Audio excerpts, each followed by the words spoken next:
All right, guys, welcome back to Elevate Paso. Elevate Paso is a program dedicated to raising quality of life.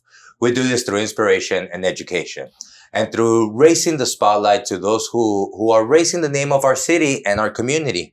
Today, I'm very proud and honored to be spotlighting a good friend of mine, El Paso's newest pro MMA fighter, who's coming back with a victory from his pro debut, Mr. James Avery Pleasant II. Yes, sir. Yes, sir. Thank you for having me, Caleb, and Blissful Rising, everybody. Thank you for being here, brother. Congratulations, first of all. There was your pro debut. You went out to Dallas. Tell us your first impression. First impression, it was awesome. First time fighting for Extreme Knockout, XKO for short. It was at the Billy Bob's. It's kind of like a country bar, but it was a big old country bar. And they had the ring in there, a square ring. Never had that before. And tell me you did some country dancing. No, sir. I did some country drinking. No, I'm just playing. All right, guys. So today we're going to do a little bit different, the way we format things here. We're going to do a quick introduction and we're going to go straight into watching James's fight and let us know what you think. But before we do that, James, anybody you want to thank and talk to? Of course, I want to thank my corners, Mondo, Sal, and my training partner, John, who were there to help me through everything. They helped me cut weight. They helped me get through, the storm. So thank you guys especially, and thank you to all my sponsors who we'll list here shortly. And thank you so much for staying with us, guys. We're going to be doing a bit of changes in the format of the program from here on out, and I hope you guys enjoy them. But for now, take a look at this fight and watch it with us. You're going to love it. Like McDonald's. Main event of the evening. It is brought to you by Prince Liberty's Grill and is scheduled for 3 rounds in the XKO lightweight division. And now, introducing first, fighting out of the next bank, blue corner, a freestyle fighter making That's me. Professional debut. A freestyle fighter. Yes, sir. Look at that handsome mug right there.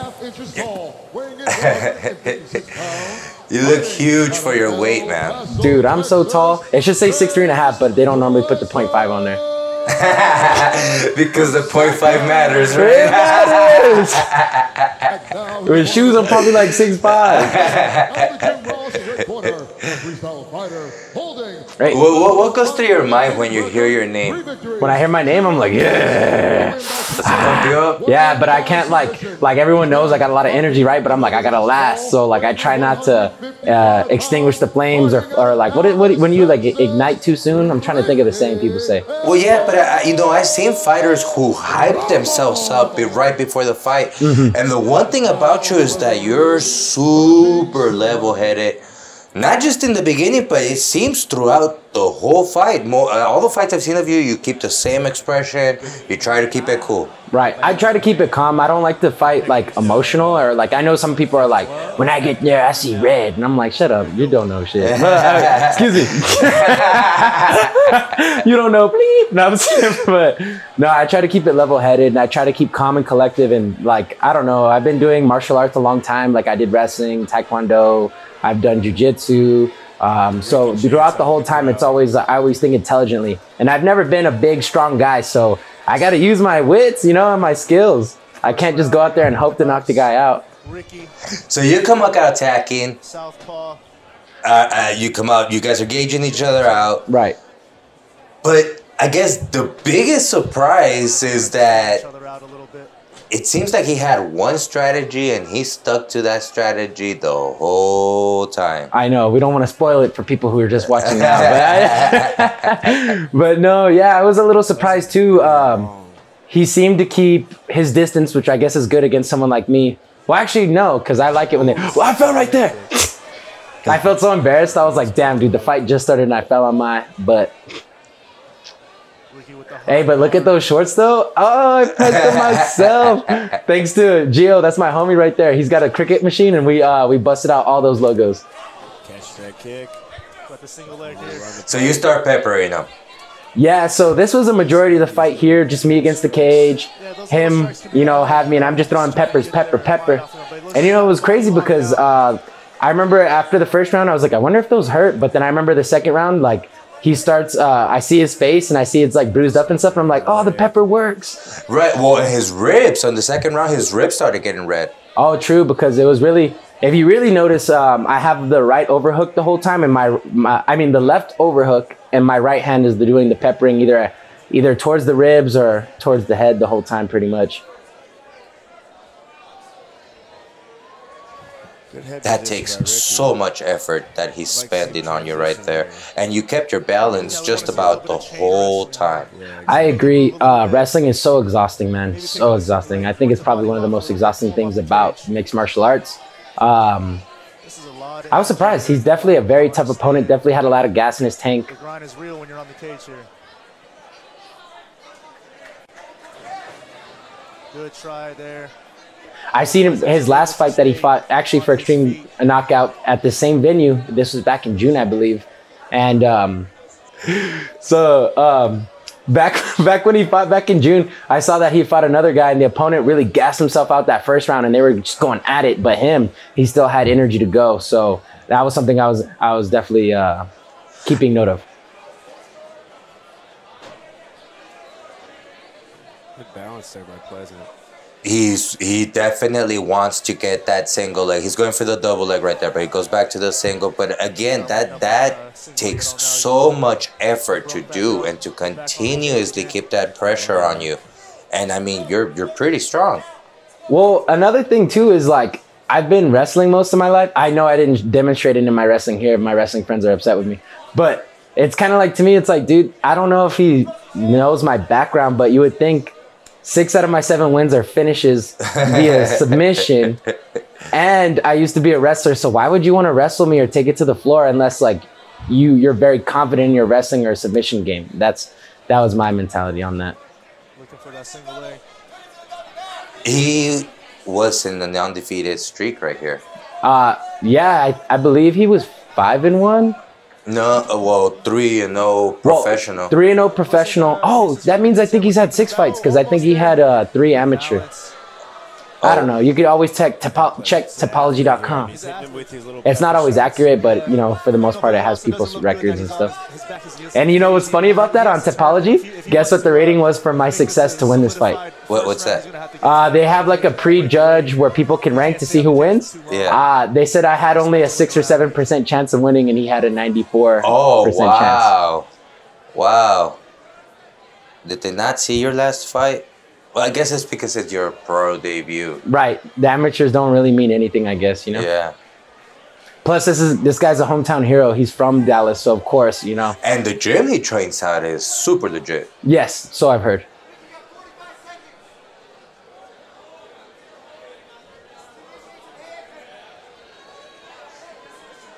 Looking at those logos on my shorts, you can see the orange cow logo right there. Best burger in El Paso on the west side. Then you got the muscle up right there. And then you can see Zen on my bottom. And then Art is My Life, the Enzo Circle, G4, Herb. Ooh, that was close. Yeah, them head kicks was almost landing. And then last but not least, the turtle. That's going to be Aloha Yoga once it finally shows my left. There we go, right there, Aloha Yoga. You like that little double kick right there? Yeah. He was swinging it. Oh, there you go. And Spence is throwing combos.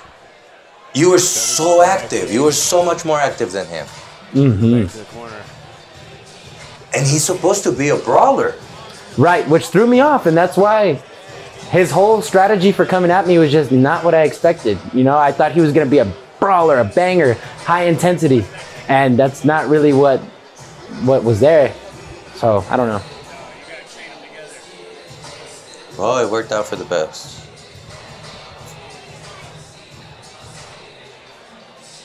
So if you're Damon Jackson, what are you telling Ricky Roma right now? I was just going to say it was funny, too, because I remember my corners telling me that, because we've seen a fight of his before, right? And he's normally an orthodox fighter, but sometimes when he gets frustrated, he'll switch to southpaw. And my coach was like, hey, if you see him switch to southpaw, just know we broke him. And watch the beginning of this first round, switches to southpaw. And in my mind, I was like, we broke him!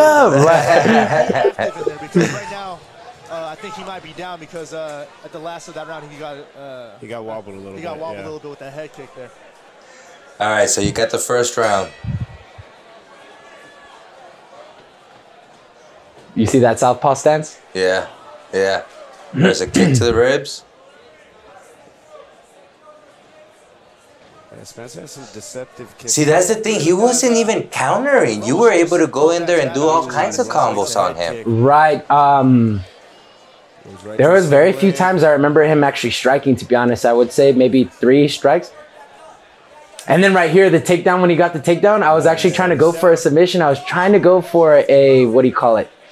A darce. I was trying to go for a darce, and it did not work out. Yeah, his ribs are bruising up right there. They're pretty red already. You Top can't see below the knee. Just suck him up here.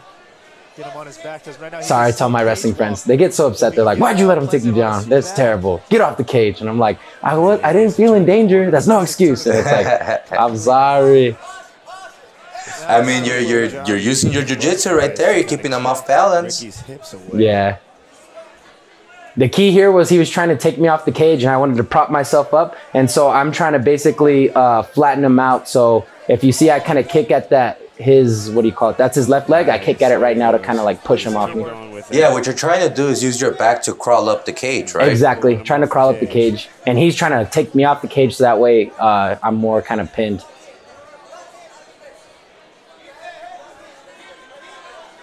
Oh, I did it. Kick that leg. That peppering, I mean, that's probably the most annoying thing that... I actually hurt myself. My thumb was so bruised the next day from all the peppering.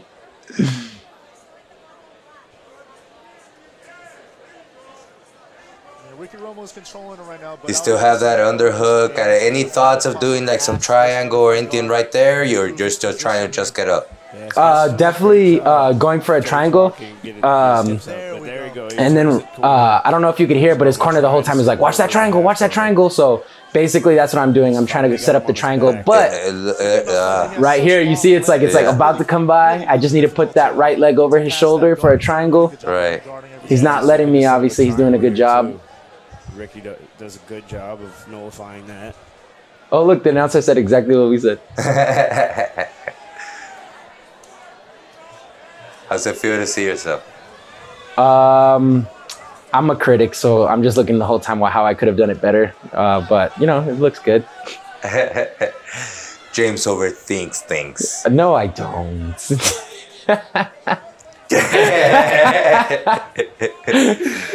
There it goes, there it goes. Triangle! Oh, no, that arm bar. Dude, that arm bar, I have no idea how that guy did not tap out right there. I'm telling you, his arm was hyperextended. I know his arm is hurting, bro. Look, it's like bent. I could have sworn the fight was going to stop right then and there. Like, I knew his arm was hurting. That guy is so tough to be able to take that. He's very tough. That's what I'm saying. Like, no matter what I threw him or did to him, it almost seemed like it doesn't faze him. Right there, you could have cut that triangle on the neck. But he was just, I was too high. It didn't look good. That was sweet. That looked really nice. Hey, but you can't really tell here, but I'm actually going for a choke. I'm going for an Ezekiel. And I could hear the gurgling, and I was like, okay, I'm going to finish it. I'm going to finish it here. But he was too close to the cage, and now he's using his legs to kind of like squirm. So you could see I'm now losing the choke. I should have kind of like shrugged him a little bit towards the center. It is incredible that he didn't tap on that arm bar. It's just, it's jaw-dropping. I mean, I agree. It was so deep in there. It's so funny because you hear the announcers when we go back after the second round, they're just like, sometimes that breaks an opponent when they go for a submission and it doesn't work. So let's see if that'll work on Pleasant, blah, blah, blah. And I was like, nah, sir. There goes a choke right there. Yeah, elbow to the face. Yeah, he snuck out the back door. How annoying. And then right here, there was like only like about 30 seconds left. So I was just kind of just like, okay, like just chill.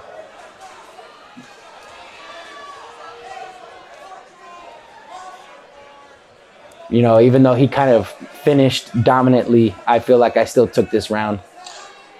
I mean, dominantly only because he had you, he was on top, but the whole time you're the one that's doing the most. And I agree, and that's what I guess, because even when I'm against the cage, people are saying like, oh, look, that looks bad because you're against the cage. And I'm like, but the whole time I'm striking and he's not throwing a single punch, you know? Another great round by Spence, but we'll see what kind of toll it took. I know it takes a lot of energy, especially getting that close to those submissions and then having to continue to fight through that. What's Mondo telling you right there? Sometimes that'll break these guys. Just you know, being so close to finishing and not being able to pull it basically, off. I did good. Definitely give that round to Pleasant. Just sit down, relax, because the first round he had me standing up, so this time he's like, just relax, you did good, you did good. For being so damn tough, man. Yeah, no, seriously. I mean, 9 out of 10 people would have tapped. 10 out of 10 people would have tapped. 100%. We're just going to have to see who wants it more in this. You're starting to breathe a little hard there. I was. Honestly, it was a little exhausting. That one hurt him right there. That one really got him going. Right. I should have got that position before I started striking. Yeah. Because if I would have locked up my legs and then did those strikes, there's no way he would have escaped, you know? Yeah.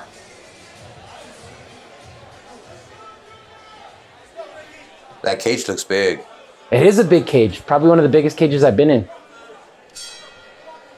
It was so funny. They let us get in the cage before it starts, and I was just like running. All the other people are all like trying to get in the zone. I'm like running in the cage. They're like, "This is so cool!" And I like throw myself against the wall, and I'm like, "Yeah!" And I thought I was getting in trouble because like, "Hey, come here!" And I was like, "Oh snap, I'm in trouble." They're like, "Hey, if you come in the corner, if you come in this corner right here, the commentators are here. Say what's up, Mike." And I was like, "I'll be focused, but if I remember," and it's, you know what I mean? I was like, Every single shot.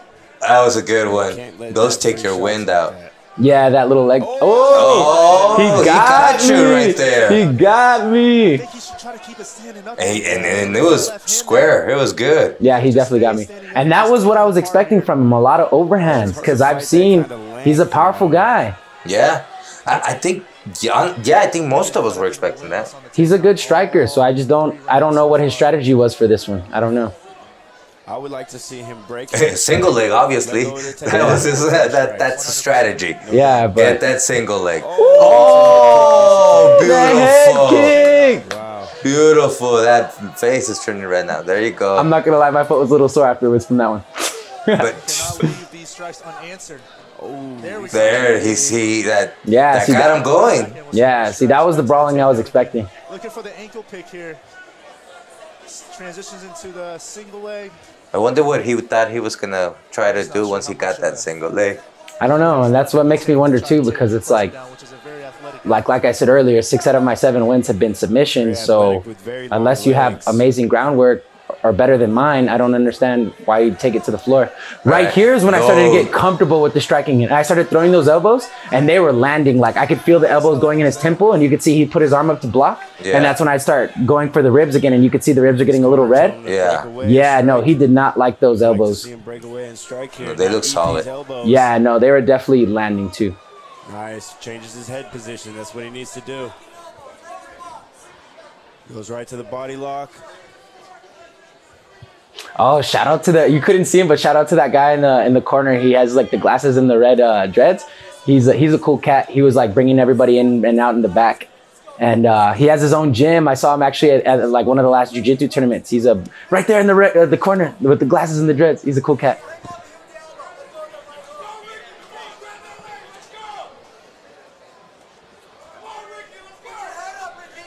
I mean, his corner's telling him to do something different. Exactly. He was locked into that. And that was a very loud venue. Like, so normally what I do is when I first get in the cage, I walk around and Mondo tells me that's my corner, my corner. He tells me like, can you hear me? Can you hear me? This was the first time I could not hear my corner when we went to the opposite ends. That's scary. It was super loud, and it was a little scary because you want guidance, right? But when we'd be on that opposite end, I'd kind of listen to what the coach was telling his guy to do, and I'd kind of, oh, you see these leg punches? Hammer strikes to the thigh. I'm gonna have to give a shout out to my training partner Lamar. He does those leg punches on me all the time, those calf punches, and they hurt. They don't look painful, but they hurt. And I remember right here, all I could think about was like, this is for Lamar. Going for that double now. He has his hands locked. He's sucking it up here. Can he get it? Yeah, that's not going anywhere. I have no idea why he would not change strategies. I mean, you're hitting him really solid now. Ooh, that knee was right on there.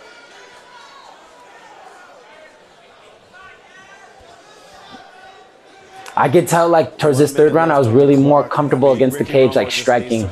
Yeah, you found your zone. Yeah. Not that I should be comfortable against the cage. Oh man, so many people are going to give me hell. Oh, there you go. You get the crucifix almost. Sir. Yeah, I think he was just gassed at that point, you know?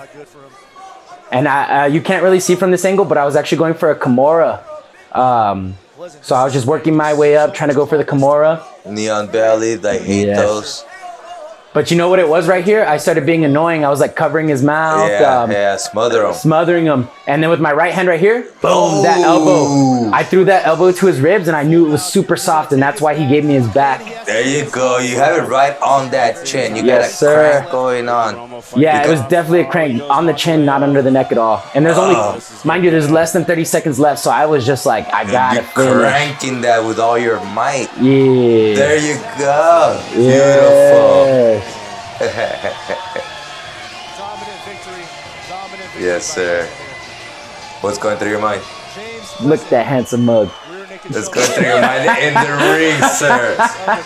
Oh, I'm just thinking like, yes, finish them, because you never want to leave it to the judges, because all my losses have been decisions, and especially when he's the hometown hero, it's in his home city, he's expected to do great things. Like, it could be a dominant performance and the judges could still skew it in his favor. So all I thought was like, yes, I finished it. There's no question I won this match, you know? Good win. Yeah, I mean, textbook work by James Pleasant.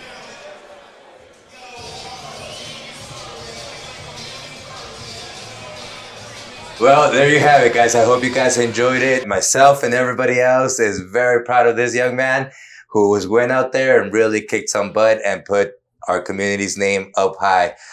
James, congratulations once again, brother. Thank you so much for the opportunity to have this interview, to have this interaction, and have your reaction to your own fight.